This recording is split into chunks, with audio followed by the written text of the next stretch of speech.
Šimik.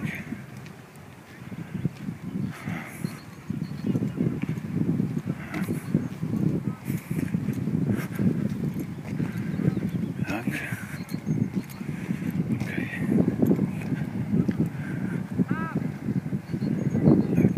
Toto je naše pôsobisko. To je buriny, čo? Úroda. Paráda. Nejaká mamička.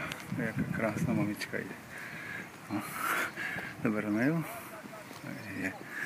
Je tu v zábere. A pozri sa, cesnak mi schádza. Teda už zišiel. Už je narastený, fajný. Vďaka Vierke. To Vierka posadila všetko. To je moja Veronika. Čo mi utiera občas tvár. Ako Ježišovi Kristovi, ale niekedy ma tak ma rozčúli tou svojou dobrotou a láskou, že idem z tej lásky zomrieť. No, ale zatiaľ žijem, no.